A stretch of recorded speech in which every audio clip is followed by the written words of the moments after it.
Hello folks, Phil Gallagher of ThrabenU here for another Legacy video. Today's video is sponsored by Moxfield.com and we'll take a look at them after round 1. Today we're going to be playing with some white-black tokens, courtesy of Musou from my Discord, and they've got some neat ideas here. So as far as tokens go in Legacy, it's a little bit difficult to build a token-focused deck. And while you have access to the most powerful token makers of all time, you also have to deal with very powerful things happening on the other side of the battlefield. You know, your expressive iterations, your Murktide regents, whatever Doomsday combo nonsense your opponent is playing. So a lot of times you don't have the time to build up a large token army.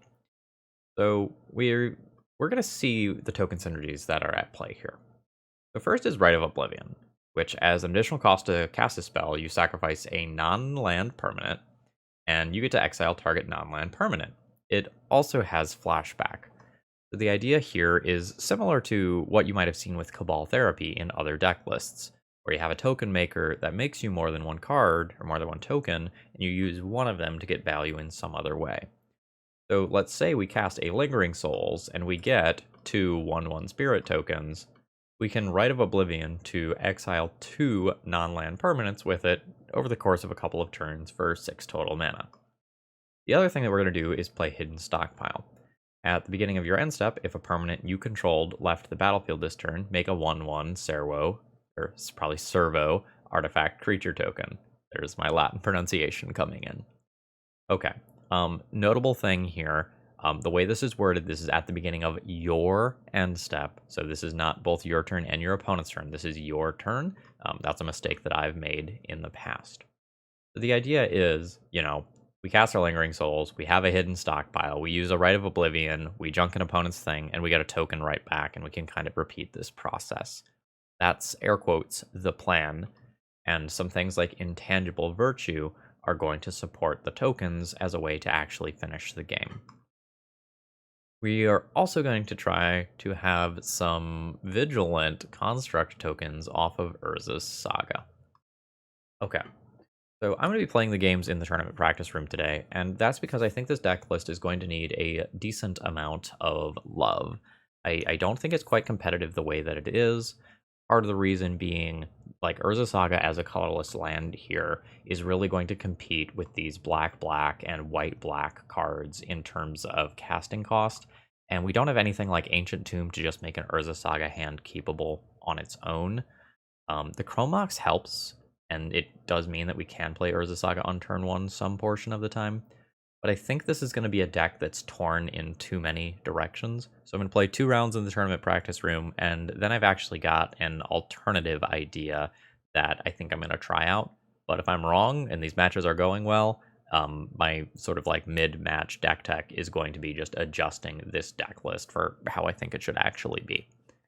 All right, if you're new here and you like what you see, please consider subscribing to support the Legacy content. And if you're a regular, throw me a like before the video begins. It's the easiest way to support my content for free. Let's battle. All right, we are playing against a Yorion deck of some kind. I've got a 1-lander here, so this one is an obvious mulligan. I'll be keeping this hand, and you can see what I mean. If we want to play Hidden Stockpile on turn 2, I can't actually play Urza's Saga on turn 2. I think I'm just gonna throw back one of these lands here. I don't think I need 4. Or, well, I definitely don't need 5. Alright, Aether Vial. Okay, so we are probably playing against Death and Taxes. I've got basics that I can lean on for a little while, so this is not the end of the world. But I think my opponent is overall going to be favored in this matchup. Main deck, Aethersworn Canonist, okay. I think I just have to take the Stoneforge Mystic here. I think it's going to be very hard for me to beat something like an Umazawa's Jitte or a Kaldra that gets into play. Not impossible, because I have that white-black exile spell, whatever it's actually called. But this game is lining up in a way that I think is favorable for my opponent. They get Canonist into play, they're going to get an end step Mom, unless I draw exactly Swords to Plowshares, which I did. Then my opponent will put in their creature, and I'll eat it with Swords to Plowshares. My opponent doesn't have a lot of short-term gas. Unfortunately, I can't really pivot into using this Urza Saga unless I bait my opponent into wastelanding like a Scrubland or something first. Which could happen, but... Oh, no. That's so hard to beat. Yeah. Okay. Do I have a Pithing Needle in my main deck? What do my artifacts look like? No, I don't. Noted. I think we're getting cute. I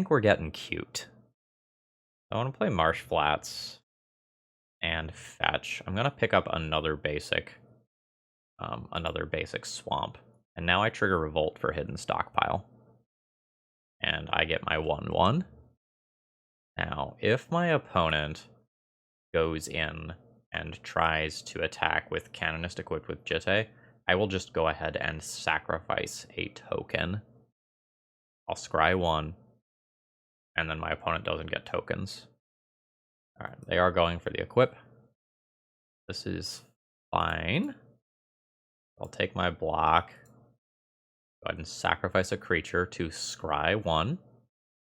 I think I'm going to go ahead and take that. I think that very specifically is going to help with a line that I want to take. I can go ahead and play that. Go 3 mana to cast a Lingering Souls. And now I can potentially wiggle into a situation where I can try to beat this Jitte. Oh, okay, sure. I think that's a bad play on my opponent's end. So Wasteland 101. So my opponent does not gain anything by wastelanding there, but they do lose something. They lose out on the ability to just like hard cast a 3-mana card if that is something that they want to do. Like, it's sometimes different if the source is untapped, but like it wasn't. This can probably pretty easily be like a Skyclave Apparition, like Violin Skyclave, take out my Hidden Stockpile, and then dominate combat with Jitte. Yeah, there is the Skyclave Apparition. Yeah, since Hidden Stockpile is not symmetrical, it doesn't trigger on my opponent's turn. I don't necessarily have to... who are you just going to attack? So Skyclave Apparition is non-token, FYI. Why is my opponent giving me the opportunity to do the same trick that I did last turn?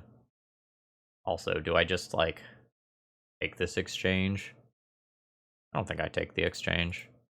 I just keep my opponent from getting Jitte counters and continue to do this thing. See what I get from scrying. Hymn to Turok. That doesn't seem great here.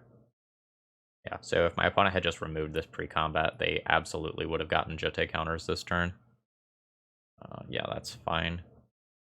Okay, and then this is going to be the Skyclave taking the Hidden Stockpile. The new Hidden Stockpile doesn't do me a ton of good. I can continue to avoid getting, like, letting my opponent get Jitte counters, but I think at this point my opponent has a strong enough board that I don't really win. Like, this is an enchantment, Urza Saga is an artifact. I have no other artifacts right now. I think I'm comfortable conceding this game. Like, Jitte was one of the things that very specifically I was trying to avoid because I think it's very difficult to beat. Alright, Fractures are reasonable, Fatal Pushes are reasonable, Pithing Needle is reasonable. What don't I want? Hard to say. I might get rid of Liliana of the Veil just to lower my curve. Like, plussing and discarding Lingering Souls or Rite of Oblivion is cool and all. I think I just want to be lower on the curve. And again, things like Fracture from the sideboard are not going to play super well with Urza's Saga. I think I'm going to have a high density of 2-drops. I think I'm not interested in the Hymns, despite the fact that I think they're a reasonable Magic card. And then I think I'm just going to go down one piece of discard further. So this leaves me really removal heavy, really token heavy. It's possible Rite of Oblivion should go out, but I kind of want to get a feel for how good that card actually is. The hand's a keep. A little bit awkward because I want to play like I want to play Scrubland on turn 1 in case my opponent has Mom, but I really don't want to get Wastelanded on turn 1. I think I have to give up some potential mana value. Wish I had a fetch land here. Yeah, I think I'm just supposed to not get Wastelanded in the first turn cycle. I'm basically only punished by Mom. I guess technically there could be something like Esper Sentinel as well. Okay. That occurs. Alright. Bob or Hidden Stockpile or Bitter Blossom. I think it's Bitter Blossom.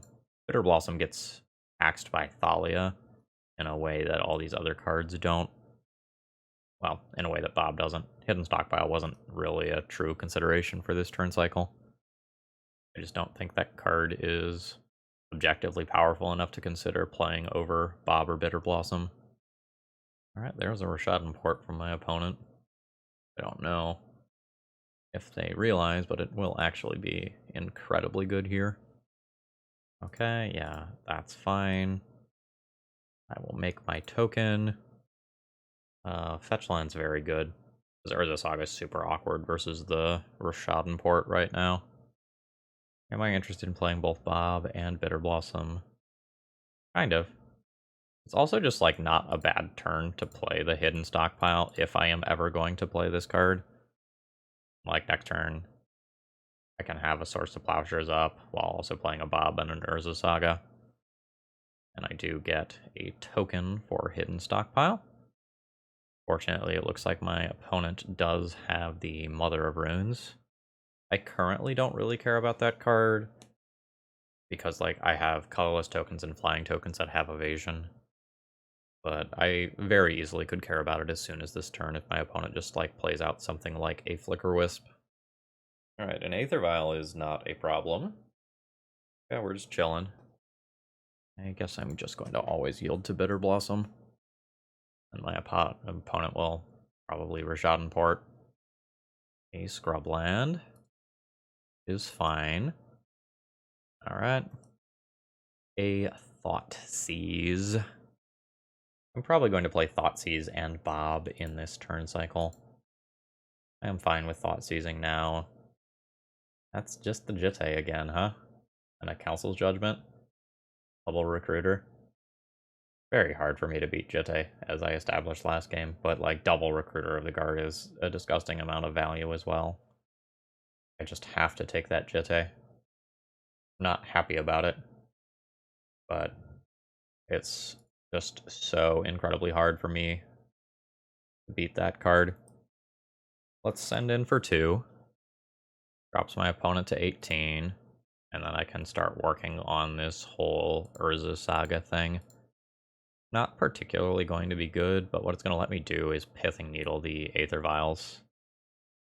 So from here, a lot of my opponent's strengths, like strength is going to come from them playing well and making good decisions. I don't know exactly what their silver bullets are going to look like what tutor targets are going to have and whatnot. Alright, there is a Council's Judgment. Voting for Bitter Blossom. That occurs. Imagine they'll probably wasteland my Urza Saga, since they tapped their Rishadan port. Okay, yep, I was right.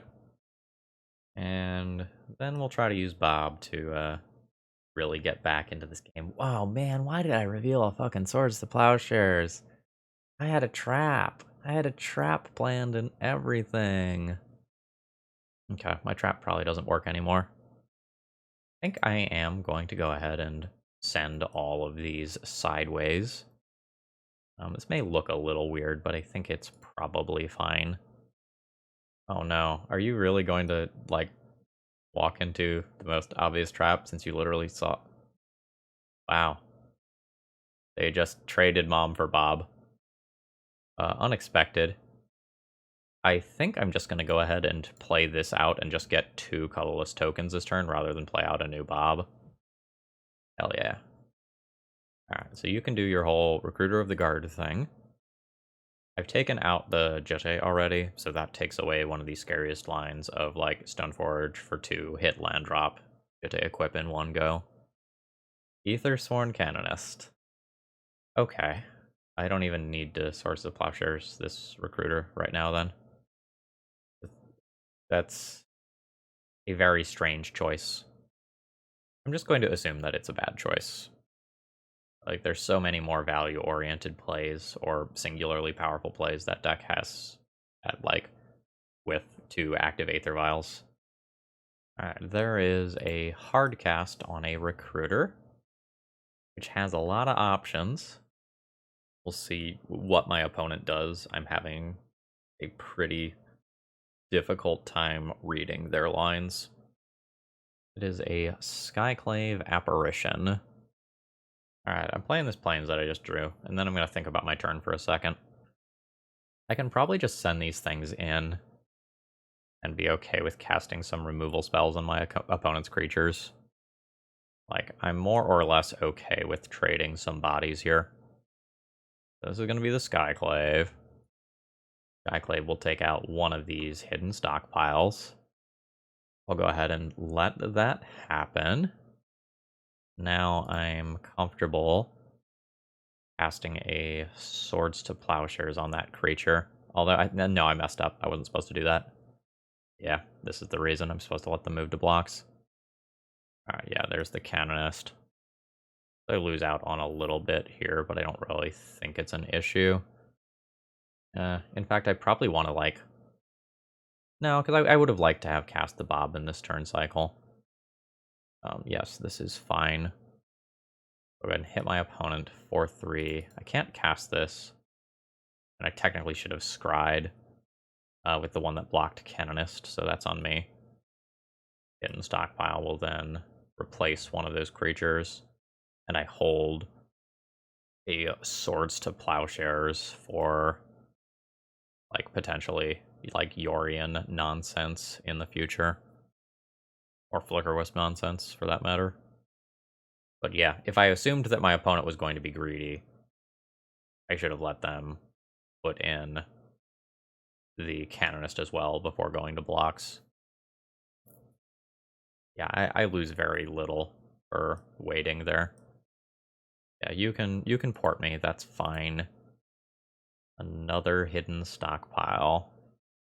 Opponent has 2 vials at 3. I think I'm fine just shipping in with everything. Yeah, I think I'm good with this. Okay. What is your follow-up? We're gonna do Flickerwisp on a token rather than Flickerwisp on Recruiter of the Guard. Okay. I think I'm just good with that.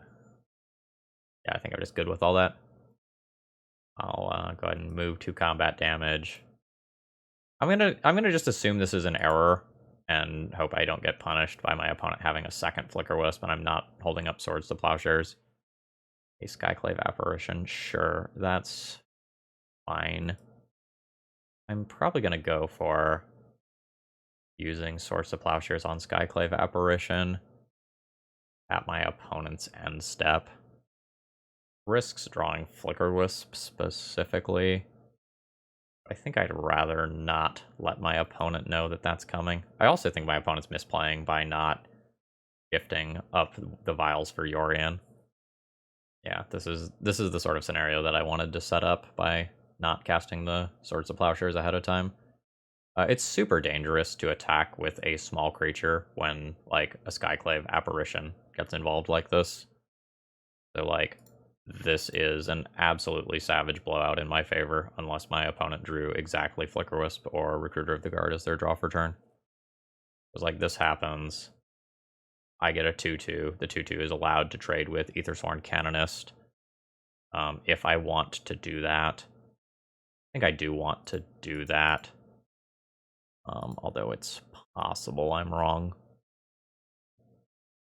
Alright, a Mother of Runes. That's a very respectable card here. You can port me down, I don't care. Not gonna impact anything right now. Ooh. I go ahead and make all of my attacks, and then I'll make a decision about whether or not I want to play Bob or Fracture. If Mom doesn't get involved in combat, I'll probably just kill my opponent's Mom. Okay, yeah. So there's 5 damage, putting my opponent to 7. pretty free for me to go ahead and sacrifice a servo to scry 1. I don't need that land. That can go on bottom. Ooh, that's artifact, enchantment, or planeswalker. Sorry, I thought that could hit creatures as well.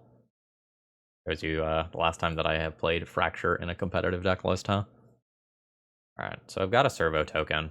If my opponent does tick one of the vials up towards 5, like, I can exile that. Nope. Just not respecting the Yorion. Okay, they're still trying to be the beatdown. Another Mother of Runes. Sure. Another Fracture. Rough. Alright, am I the beatdown? 2, 4, 5, 6, 7. Yes, I am the beatdown. I guess I need... Why didn't my opponent port me as well? I guess I need to play this pre-combat in case my opponent randomly decides to port me mid-combat. A little awkward. Yeah. I am fine with this. Okay, so they're gonna just try to soak up as much damage as possible. Mom is protecting herself. That's fine. We'll take some trades here. Opponent will go to 5. I've got 2 more creatures incoming. I am going to go ahead and just fracture one of these Aether Vials to make it so that my opponent can't string together multiple creatures easily off Aether Vials. I handily lose this match if my opponent had ticked one of these up to 5 to get Yorion-based value. I think I'm going to have to leave. Really hard for me to leave back the Fairy Rogue, actually. I lose this game in a lot of worlds here. I've got plenty of outs. A Stoneforge Mystic is quite good. There is a Cauldra. That is a land. This is Destroy, which doesn't work on Cauldra. I attack in with everything. My opponent takes 3. Dead in the air to this. I'm also dead to trample damage from that. So the only way I win is my opponent fucking up. So I guess let's see if that happens. Does that get me a kill next turn? Maybe. But I think I'm just dead on board, so I don't think it matters. Bottom that. Alright, need my opponent to mess up. Take my 2 tokens here.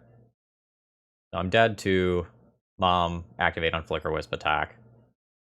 The Cauldra situation is also very bad.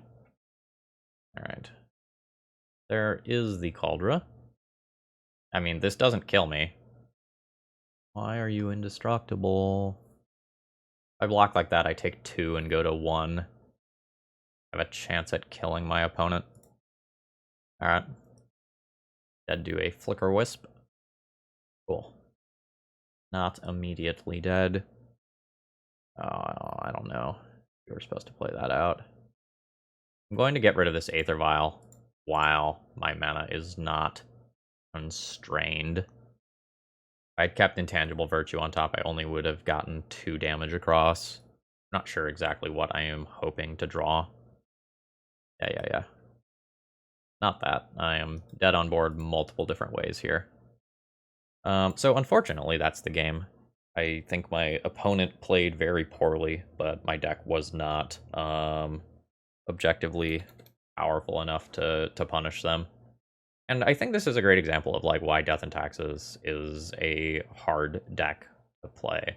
My opponent had a lot of decisions, and I think at most points they did not make the optimal decision, and so they were not pulling as far ahead as they could. Like, I could have gotten buried in card advantage. I could have gotten buried by that Yorion. Just putting that Yorion into play as a 4/5 blocker alone would have had a huge impact on this game. So, like, if you want to play Death and Taxes, like, you gotta know your stuff. You gotta put in the work. Today's video is sponsored by Moxfield.com. Moxfield is a deck building website for Magic the Gathering, although it does a lot more than just that. So for example, there's a lot of product releasing, and it's hard to keep track of. This site has specifically pre-con data for you. To say you wanted to take a look at the Necron Warhammer 40k commander deck lists, all that information is available here, and you can see all of the new sweet cards. Okay, round 2. My opening hand is unexciting. Like, I have interaction, but I have no actual token producers here. I have no threat, which means I have no plan. So I'm just going to mulligan this hand. I'm absolutely interested in this one. Pitching one of the Chrome Moxen. This is probably going to be hidden stockpile under Chrome Mox, and then hope to stick one of these two bobs. I can fetch basics in this game too, meaning that my mana is stable. Ooh, basic planes? So this is potentially like a depths deck, like a green-white depths sort of deck. Which will kind of have like mavericky vibes to it. That's a fine draw.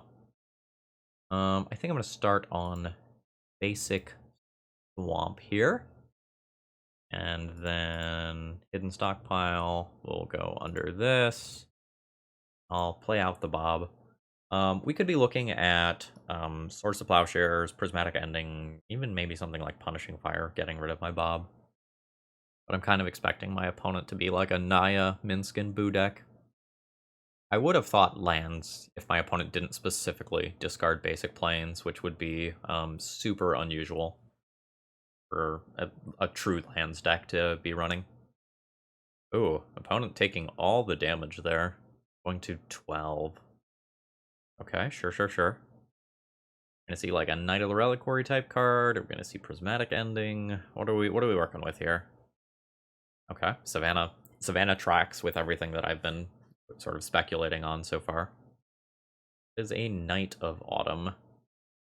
Yeah, so I feel like I have nailed the general archetype here. So that's actually pretty annoying because I really wanted to play these two cards in this turn cycle. Ooh, buddy. Good with him? I think I'm just good with him. Like, it's not the best in the face of Sylvan Library. But, like, if I'm going to play this card, I want to do it when it maybe takes my opponent's Minskin Boo, rather than later.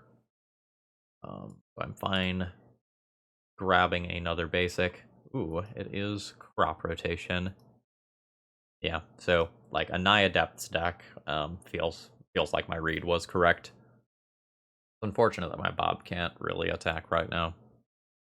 Ooh, opponent taking more damage and going to 7. If I get some flyers, this is not a high life total. And one of these is gone. There might be a second. The decks don't always play the second, and I'm super rewarded for fetching basics. Knight of the Reliquary. Alright, unfortunately, like, swordsing that is not the best proposition for me, because it allows my opponent to just draw more cards with Sylvan Library. Like, it's still probably happening, but Chrome Mox, not looking the best right now. So I think my turn kind of plays itself here. I get the basic planes.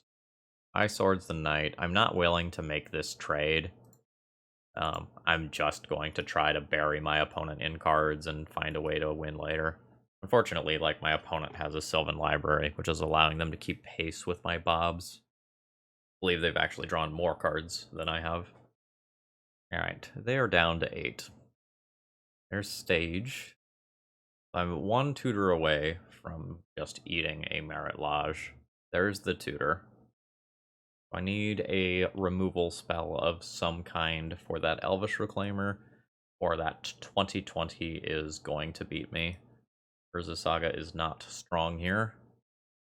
Tangible Virtue is not strong. And Rite of Oblivion is not an instant. Okay. I'm gonna play an Urza Saga and see if my opponent lets me make mana with it. Maybe if I click fast enough, they'll let me make mana. Oh shit, they let me make mana. That might mean I'm dead. Well, that could just mean that they have crop rotation. They just get, like, crop rotation Merit Lodge in this turn cycle. Not a ton that I can do about that, though. I'm gonna go ahead and Rite of Oblivion away Elvish Reclaimer. Wait, hold on. Can I do this with Chrome Mox? You may imprint. Yeah, I can do this with a Chrome Mox here. So I'll do this, no imprint, Rite of Oblivion, away, Elvish Reclaimer, sacrificing Chromox. And note, Rite of Oblivion is non-land permanent.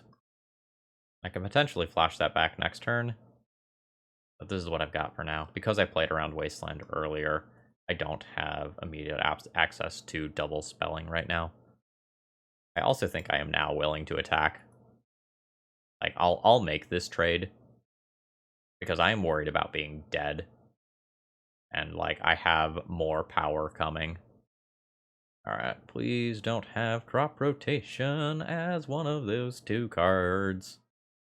Alright, that is a stage targeting my Urza Saga. That's fine.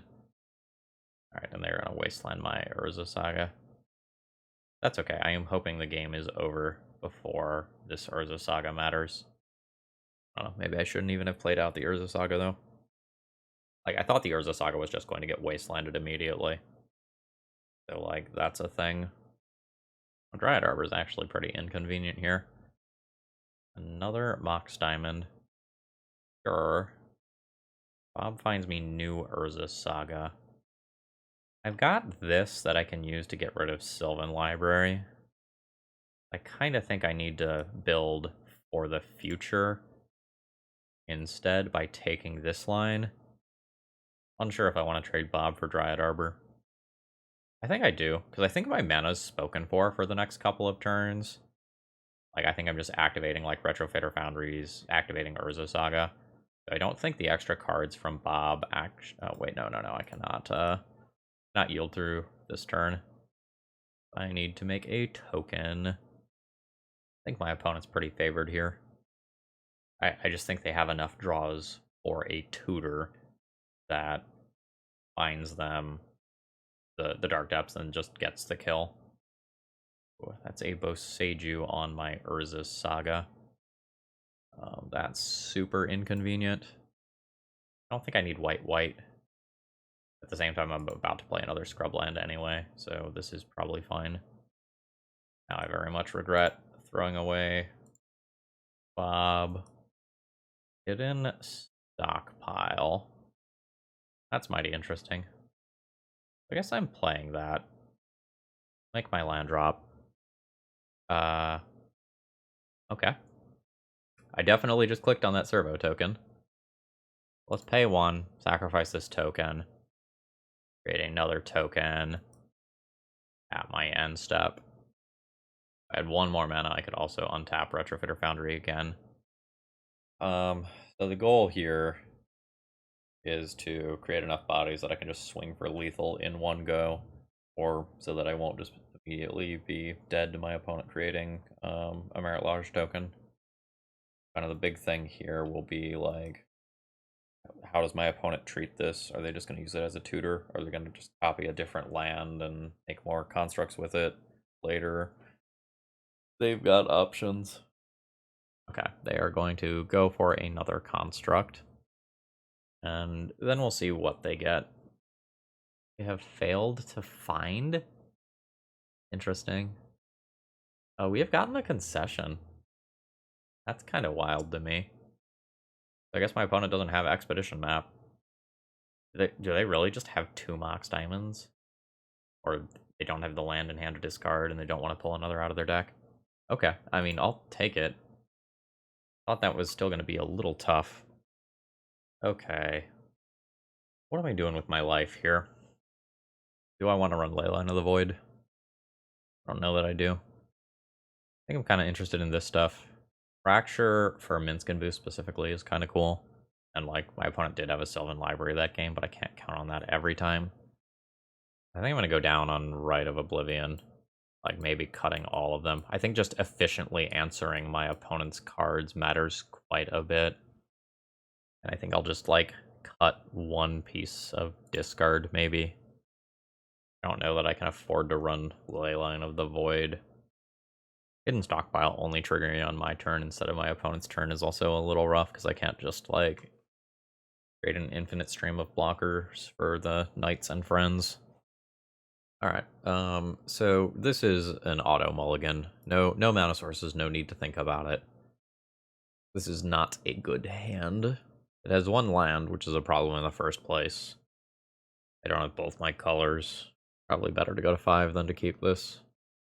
Possible I could risk it for the biscuit on the draw. And, like, pitch the hidden stockpile with this hand. I think if my opponent mulligans, I'm going to mulligan as well. My opponent has kept. I just don't think this wins a game of Magic enough of the time. Whereas I think this does. I'm going to keep this. And I think I'm going to get rid of Urza Saga so I can just play a game on 3 basics. Oh, I have to get rid of 2 of these. It's going to be a land then. I think. Yeah, I think it's going to be a land. So I'll Fatal Push and Elvish Reclaimer if my opponent plays one on turn 1. Otherwise, I'll Thoughtseize them. Super soft to like a turn 1 library. That's what I don't want to see here. Green Sun, I guess? Yeah, that's a Green Sun for Dryad Arbor. Since I've already mulliganed, I think I'm just going to Thoughtseize so that my opponent can't Minsk and Boo next turn. And then, like, Fatal Push and Knight or whatever they play as follow-up. I think that is my plan. Yeah, so I think I take the crop rotation, make them play out the Fatal Push, and then kill the Knight of the Reliquary. I'm not interested in playing out my Chrome Mox right now. Unless I start drawing cards with Bob, I'm just, like, not interested in going down another card here. Alright, there's the Knight. I'll get attacked for 1 by Dryad Arbor. And drop to 17. This is fine. I am in a very good position here. I think I'm in a good enough position that I'm going to take a little bit of a risk. I think I'm going to go ahead and fetch, grab Plains, Fatal Push the Knight, and I think I'm interested in Chrome Mox on Hidden Stockpile to start drawing cards with Bob immediately. It super sucks if my opponent top decks a Prismatic Ending or whatever this turn, and it's very good in every other timeline. Oh, yeah, I'll be taking that 1 point of damage. I'm at 15. What'd you draw? Not telling. I guess I can't attack into an Endurance here. So I think I am good with this attack. Opponent goes to 18. And it is greatness at any cost, not greatness at a little bit of a cost. So I think I'm good with playing the Bitter Blossom as well. It'll suck if my opponent top decks a Minsk and Boo, though. I will not be fetching with this Minsk and Boo unless I very specifically need a land. Force of Vigor. Absolutely. Good value play from my opponent here. Pithing Needle and Retrofitter Foundry. I'll go ahead and crash in for 2 here, putting my opponent to 16. I always play Retrofitter Foundry. And I think I'm so effing dead to Minsk and Boo that I just do this. Like, I just don't want my opponent to top deck that card and just beat me. I just frankly cannot beat that card right now. Alright, we have gotten the concession and win the match there. GG's. I'm going to do some quick thoughts before I do my tune-up. So right now, my thoughts on the deck list are Rite of Oblivion is very slow, and I don't know if that's where I want to be, since my deck is already kind of slow to start, right? Like, I'm not a combo deck that can quickly win the game, and I'm not an aggro deck that can quickly win the game, and I'm not a hard enough control deck, I don't think. I'm trying to, like, grind with things like Hidden Stockpile. I think I just have too many things that don't have an immediate impact on the board, right? So Rite of Oblivion, Hidden Stockpile, Bitter Blossom, Intangible Virtue. A lot of these things are not just going to have a lot of oomph. So I'm going to try to redesign a white-black tokens deck list that I think can more actively win the game. So I'll be back in just a minute. All right, we're back in the lab with a rebrew of black-white tokens. So what I was realizing in playing these first couple of games was that the deck is torn in too many directions. It's trying to be an Urza Saga deck without very many artifacts to support it, and with a very, very small, like, Saga package. It's trying to be this black-white control deck with like some things like him and Bob, but it doesn't have any like real big late game bangers that it can slap down, like say, the Phyrexian Obliterator, the Sholdred type stuff, to really spin the matchup on a dime. And it's also trying to do this token stuff, and it's trying to do this graveyard synergy stuff with sacrificing my stuff for revolt triggers. And I decided to pick one direction and just lean in as far as possible.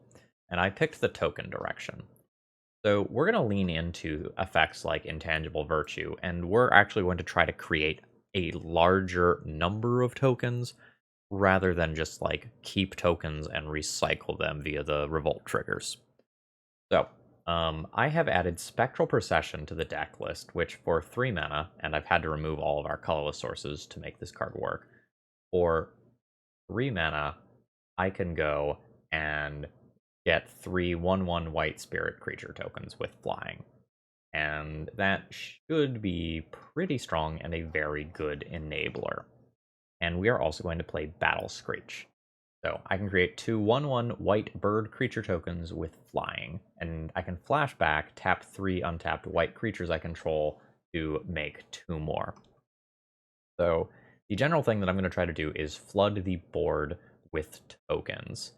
And then I'm going to have things like Intangible Virtue as payoff, Sorin's Solemn Visitor, which can plus to give all of those creatures +1/+0 and lifelink. And then we're gonna try to get spicy, all right? We're gonna try to play Sephara's Skyblade. So if I have 4 untapped creatures with flying, I can tap those and pay white rather than playing this thing's cost to get flying and lifelink 7/7 Angel and make all my other flyers indestructible. So that's gonna be kind of the game plan here. I kind of slapped the mana base together quickly. In looking at it now, I probably can't actually afford to have a single land in the deck that doesn't produce white. I can maybe afford 1 swamp, but I probably need to like play some Godless Shrines or some Caves of Koilos or something like that. I'm going to make some minor adjustments to the mana base and then hop into some more matches and see how this feels. Okay, so turn 2 Intangible Virtue, turn 3 Spectral Procession. That's turn 3 6 Vigilant Power. This is too much mana, but turn 3 6 Vigilant Power in the air is probably a 3-turn clock after fetch lands. I'm gonna look at the deck list again real quick. It's honestly not that bad. I'm gonna keep it.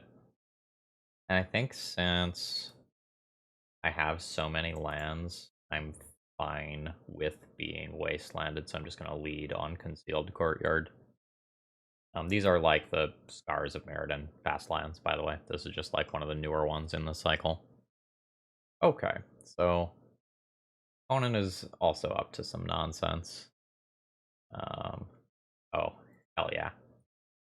So let's play an Intangible Virtue. And then we'll play Spectral Procession into Spectral Procession and hope our opponent dies. Kind of feels like my opponent might be playing some sort of like Merfolk-esque deck, where like this is meant to copy True Name Nemesis or something. That's the vibe I've got. How does he know? That's actually really annoying. That takes me off of casting Spectral Procession in this turn cycle. Yeah, because that produces blue now, like that. Yeah, because this is white, white, white, or I can replace the white with a 2. So I will just be passing my turn here. I'll Sudden Edict a Tide Shaper in combat and be totally fine with that. Is this until this thing leaves? Yeah, it is. Again? Wild. Well, I guess I'll take this opportunity to Sudden Edict my opponent, but my opponent is doing some nonsense over there. I guess I'm glad I opened up on so many lands. Yeah, sure. Another Cavern on Merfolk into an Aether Vial. That's fine. So I'm gonna get to just like play a Spectral Procession, and assuming it resolves, it's absolutely disgusting. This gets to happen next turn. Um, Fetch a basic. Let's fetch another basic after that.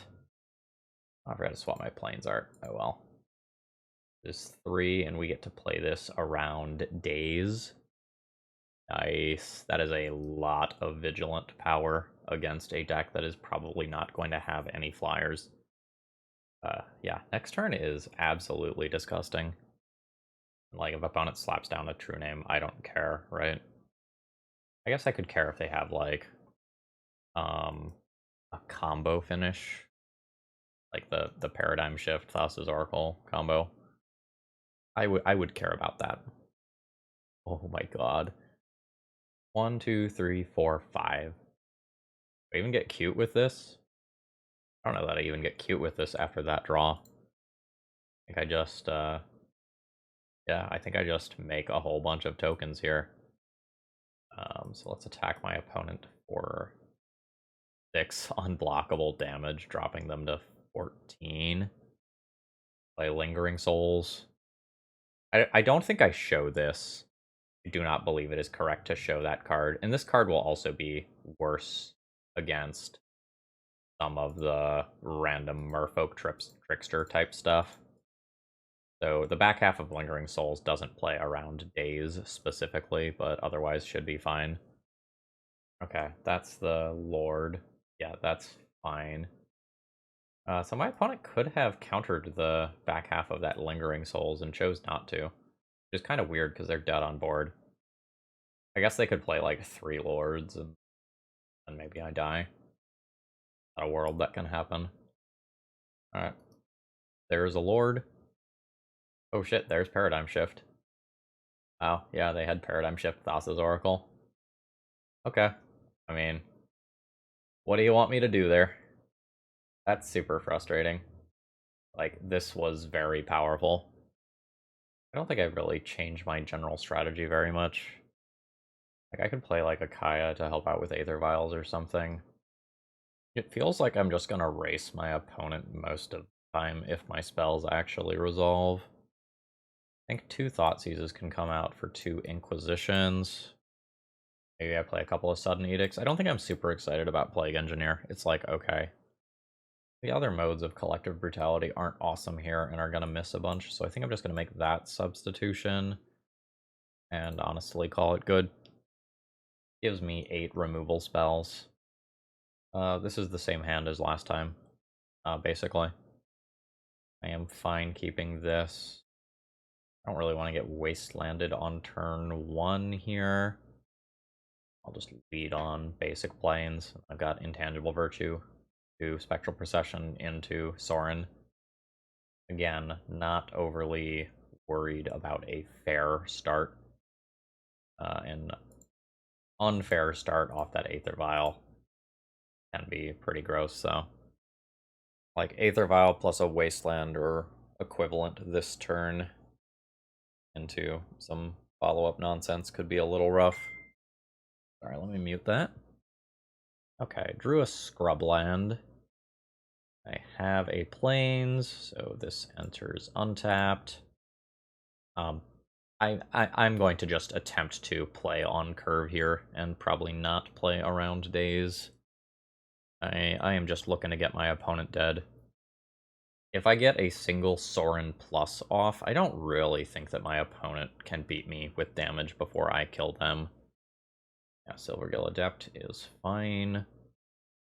Oh, yeah. Given that draw, I think I'd rather play these 2 cards this turn. And play Sorin next turn. Okay, got a Force of Will. Potentially means that my opponent has a combo finish in hand. I will kill extremely quickly. Like, this is 9 flying vigilant damage, and then it is lethal next turn if Sorin resolves. But I can still potentially die to Thassa's Oracle nonsense. Okay, yeah, it can be Paradigm Shift into Thassa's Oracle here. Yep. That's super disappointing. What, I think I had a turn 5 and a turn 6 kill. and then my opponent just had me one turn earlier. This is objectively a much stronger deck than what we were playing before, I think. I'm happy with the improvements, even though we lost this one. Okay, this hand's gonna be a mulligan. I just have no token producer and too many lands. Alright, so let's ship this. This hand's a little awkward. I'm gonna keep it, and I have to decide whether or not I want to, like, pitch what I want to pitch. The Battle Screech is really awkward right now, but I kind of need to keep some token producers. I think I'm gonna pitch the Collective Brutality, even though, like, there's some worlds where I go and, like, discard the Battle Screech with it, and it's, like, super fucking cute, and everyone applauds.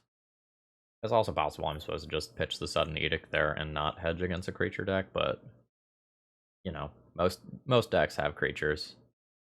Alright, Mox Diamond pitching Urza Saga. Okay, we are playing against an 8-cast deck. Canonist is totally fine. Mox Diamond is a little weird for 8-cast, actually. This is potentially like a painter deck or something. Oh, that's fantastic. Let's fetch. I think I'm a coward, and I think I'm going to grab a basic swamp with this first one. That way I have access to 2 basics in case something gets real weird. Excuse me? Arn Living Legacy. Huh. I think I just take Enlightened Tutor and leave my opponent stuck with 4, like, expensive cards in hand. Yeah, I think I'm good with that. And I don't know. It's like punishing if my opponent top decks Ancient Tomb, though. But I think, like, putting a Bitter Blossom into play pretty much immediately is just horrifying for my opponent. And, like, I've got stuff to do in response to a Tangle Wire if that happens. I also just don't think this card is that objectively powerful. I don't think I'm too worried about it. Courtyard into Bitter Blossom. I'm at 15 already. I'll be at 13 after this attacks, 12 after I make my first fairy, but then I'll Sudden Edict this, and hopefully we'll have stabilized the board. Yeah, like, you can play your Tangle Wire here. I am good with that. I go to 13. Yeah, you play Tangle Wire. And upkeep. I will go ahead and suddenly... I should hover over this card for a second in case you're not familiar with this one. My bad on that. So I'm going to have to tap a number of things equal to the time counters on this. Or sorry, fade counters on this. Alright. I will get my token for Bitter Blossom. And play a land, pass. I think my opponent's Tangle Wire puts them in a pretty bad spot. Like, they've built their deck around this, so, like, maybe they've got some nonsense or other. But they need nonsense pretty quickly. Okay, yep. Sure thing. Good luck with your Pithing Needle. My blind name here would be Marsh Flats, I think. Although I can see them naming, like, a random Planeswalker. Okay, yeah, good name, good name. Alright, so Tangle Wire happens. I need to tap down 3 things. I think I'm just going to go ahead and tap down my lands this turn. What can I tap? Artifact, creature, or land, so I can't tap the Bitter Blossom. Yeah, I'm fine with this. I don't have things to cast anyway. Yeah, I can put this into play. Tapped this turn, then crash on in with a Bitter Blossom. Opponent goes to 19. Tangle Wire will go down to 2 counters, then my opponent will tap these 2 things, and they get to play this Karn. I don't think I'm too worried about this Planeswalker getting out of control. It only pluses for 1, and I'm, like, ramping up the amount of damage that I can do each turn. I think I'm interested in tapping 1 rogue and 1 land so that I can cast Battle Screech this turn. I think I am good with that. Let's Battle Screech. The flashback is 3 white creatures, FYI, so I can't use a fairy rogue to kind of finish things off here. And I will go ahead and poke their Planeswalker. I guess I'm hoping for no Ensnaring Bridge type card. Guess something like that probably beats me. Also, did I put any answers to, like, artifacts in the sideboard? Not sure that I did. A Canonist is fine. Alright. Tap one thing. That's a-okay with me. The life here. Spectral Procession is great. So this is 5 at Karn. And I don't even think this Planeswalker is very good, but like we're just not gonna mess around with leaving it alive. Like, my opponent has built a deck around that card. I am going to respect the fact that it can probably fuck me up in some capacity if I ignore it. There's Spectral Procession. Oh, right, I can't actually flash it back because of Canonist. It's fine. Like, I've got a 2-turn clock. Now there's no counters on a Tangle Wire. What, I have 3, 4, 5, 6, 7, 8, 9. Yeah, so it's gonna be a 2-turn clock in most worlds. Fine taking the 2 here and not trading. Okay, so Tangle Wire now doesn't really do anything. Battle Screech makes 3 creatures. In exchange for 3 damage this turn, I get 3 more damage next turn. That's fine. 1, 2, 3. Do that. Play a land drop. Crash in for, what is that, 6 damage. My opponent to 13. I have 13 on board. 4, 5, 6, 7, 8, 9, 10, 11-ish. 4, 6, 9, 10, 11, 12. Yeah, I have 12 on board. Okay, we have gotten the GG in chat. Alright, did I actually put answers to permanents in this deck? No, the answer is no. That's probably a deck building mistake. Oh no, I put Kaya's in there. Alright, so let's get Kaya's in there. They are a win condition from around Ensnaring Bridge, and they can answer some smaller stuff. So I'm into these. I feel like I cut these. I'm a little unsure on Sudden Edict. I didn't see something like Urza Saga, but it kind of makes sense that my opponent would have something like that. What is this thing's ultimate? I've never done it. Beginning of each opponent's upkeep, that player sacrifices a creature. Okay, so that doesn't actually win me the game. Do I want to fill my slots with a Sorin, or like an Inquisition, or a Sudden Edict? I think on the draw, I'm going to fill it with a Sudden Edict. A little unsure, though. So, like, I kind of killed my opponent without them doing too much, so, like, I don't know if I have too much removal in the deck right now. I'm going to mulligan the hand, because my hand just, like, doesn't have threats in it. This is a pretty bad 6-card hand. Like, something like this would be the 6. I might be better off just mulliganing again. But if my opponent is doing Tangle Wire nonsense, like, this isn't the worst place to be in the world. Like, Chronosphere type stuff. I think I'm going to keep this. And I think I'll just pitch the fetch land. It deals me damage. But, like, opponent is very obviously playing a brew, and I don't really know what I need to be scared of and playing around and mulliganing for. Which very much works in favor of my opponent here. Alright, did not want to just draw more mana there. Very much wanted a piece of interaction. Alright. So we're chilling. Seems weird that my opponent kept this hand if they don't have a turn 1 or 2 play that's relevant. But, you know, I'm in a similar boat after my mulligan. Pausing on my end step. Do you have something with flash? You gonna Aven Mind Sensor me? This is an EDH card. Our opponent draws a card. The player may pay 2. If the player doesn't, you create a treasure token. Okay. Yeah, like you can have the treasure. I will give you that. Because I need to play a threat.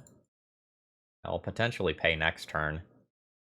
But this is all sorts of nonsense right now. Not in a bad way. More in a confusing way.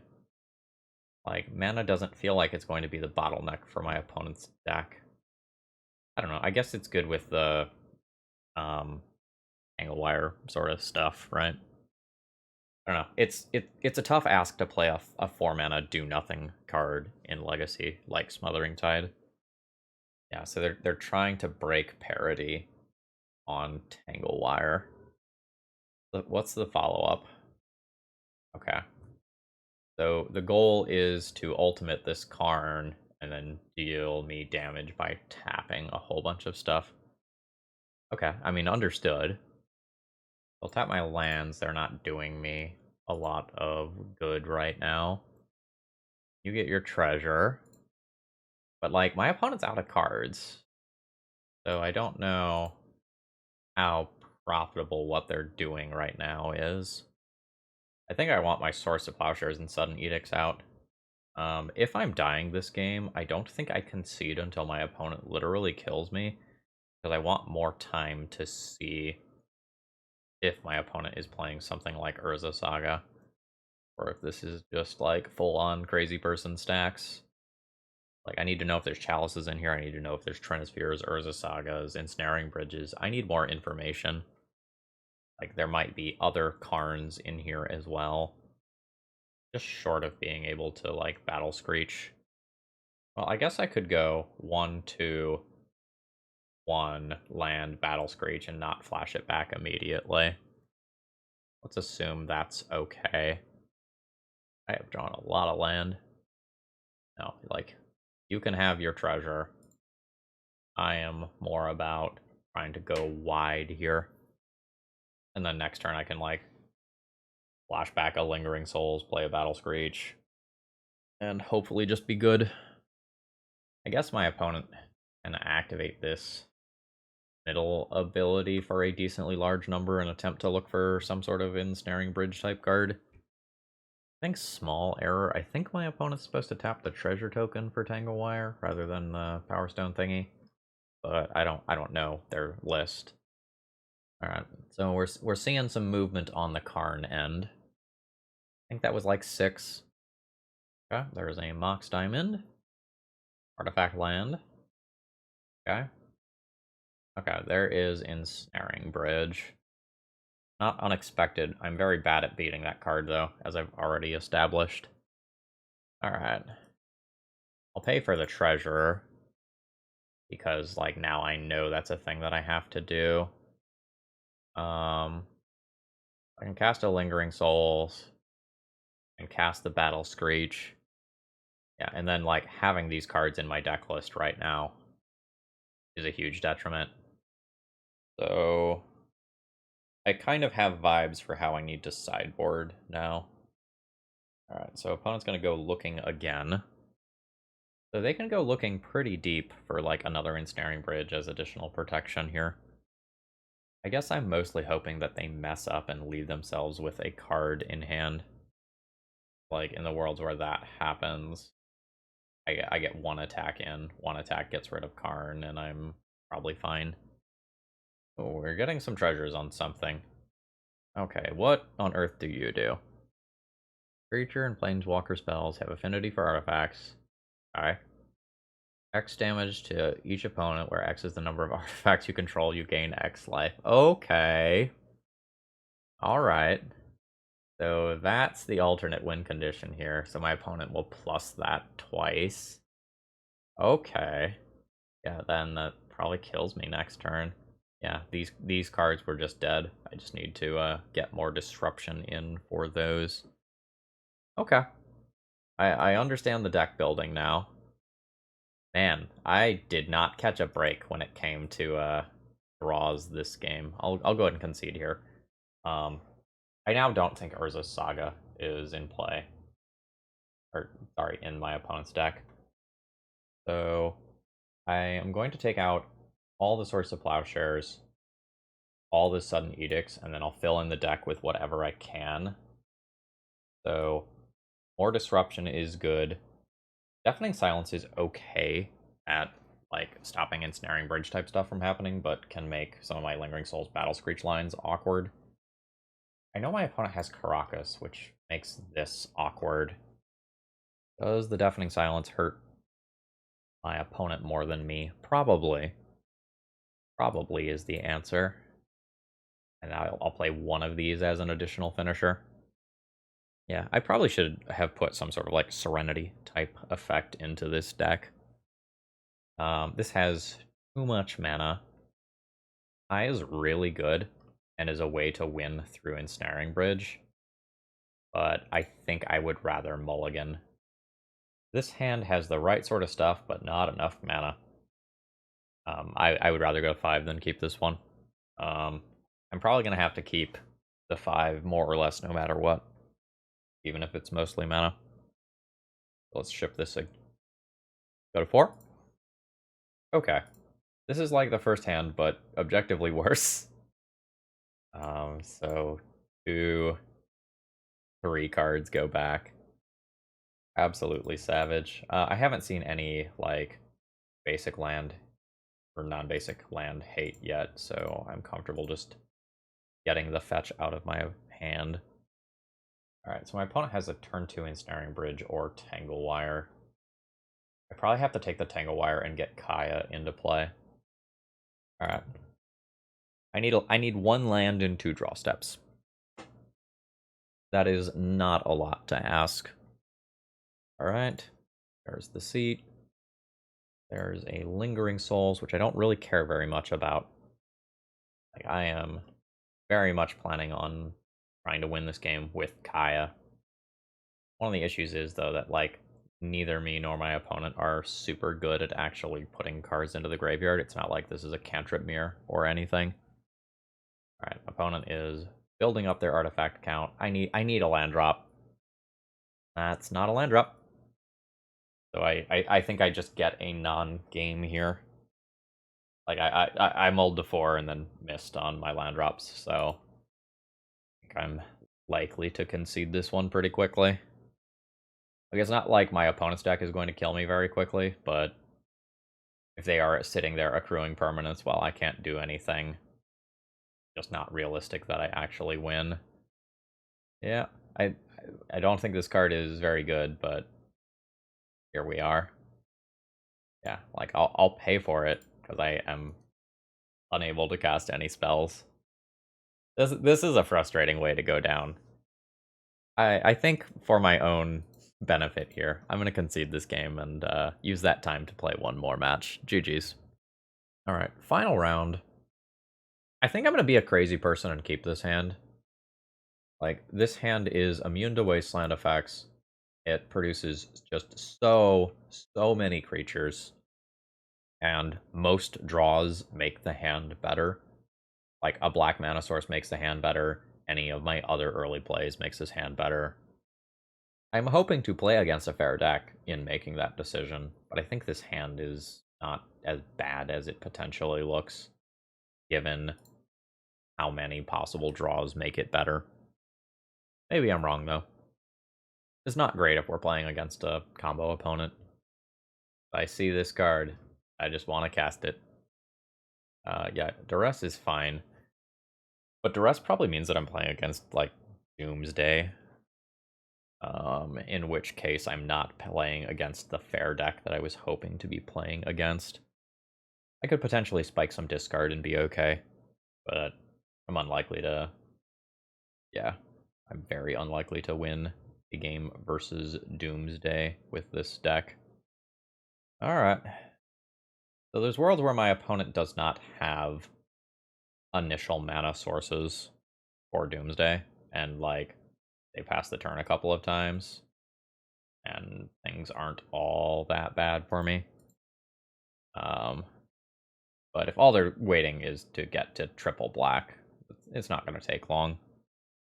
Alright. We're just going to thin the deck here.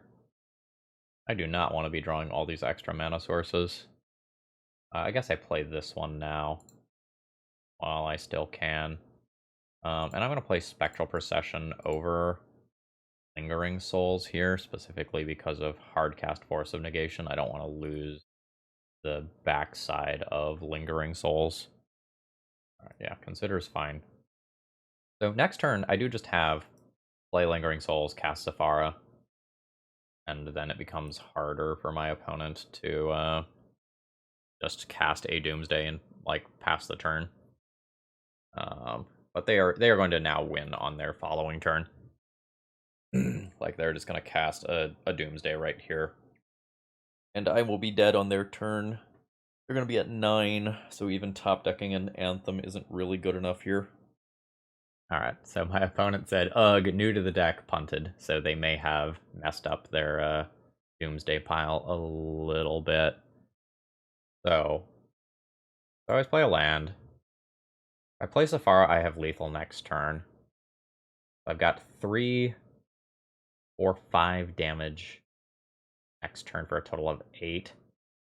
The Sephara line requires me to not cast Thoughtseize, which is horrifying. I think I need to cast the Thoughtseize. I don't know exactly what I need to take here, but I think I need to cast this card. Daze and Force of Will. I'm just going to take the Edge of Autumn. That speeds my opponent's kill up, whatever it is. I am fine with this card getting dazed. My opponent does want to cast that card here. They do. I will not pay for that. I will go ahead and attack with these spirits, and then next turn I've got Flashback Lingering Souls and a kill the following turn. Alright, so let's see if I die this turn. This puts 3 cards into my opponent's deck. Taking the Edge of Autumn may have bought me a turn. Oh, it's another Edge of Autumn. Okay, then I'm dead.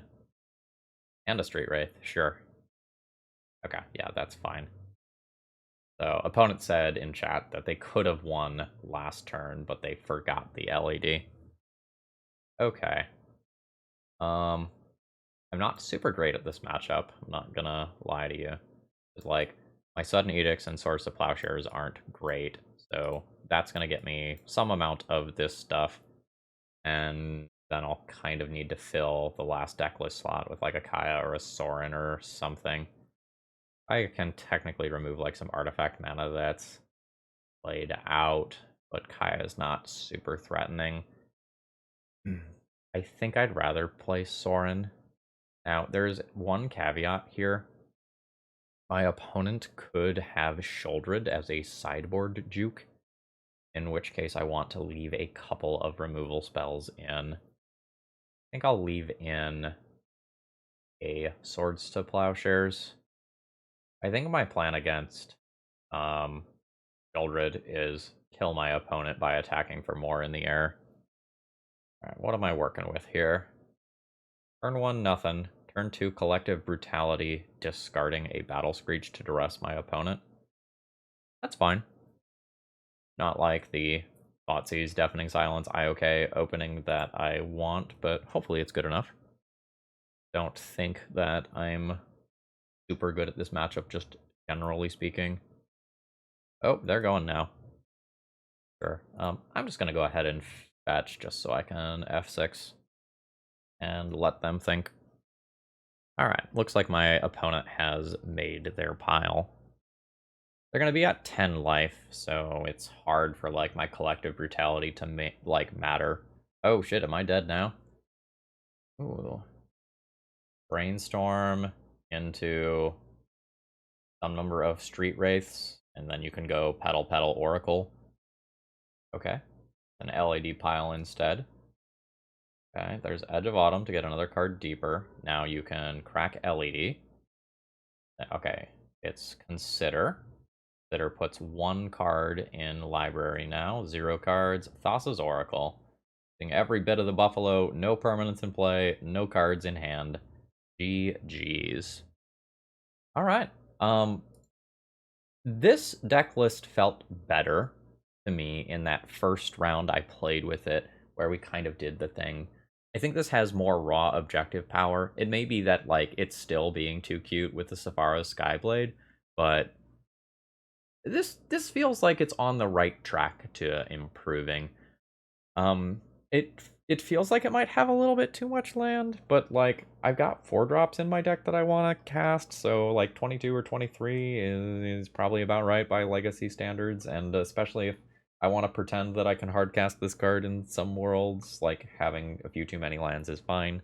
I don't think I want to play the tapped man land here, and I don't think I want to try to greed with something like Urza Saga, again, because I don't want any, or I want minimal cards in my deck that are not white pips, so like 1 swamp or something like that is probably okay. If I were going to play this again, though, I would want more answers to artifacts in the sideboard. So I would probably want to like rebuild the sideboard to play 2 or 3 Serenities. But regardless, I hope you all enjoyed these 2 different takes on black-white tokens. If you did, please click the like button on the way out. It helps out a lot, and I hope you all have a great rest of the day. See ya!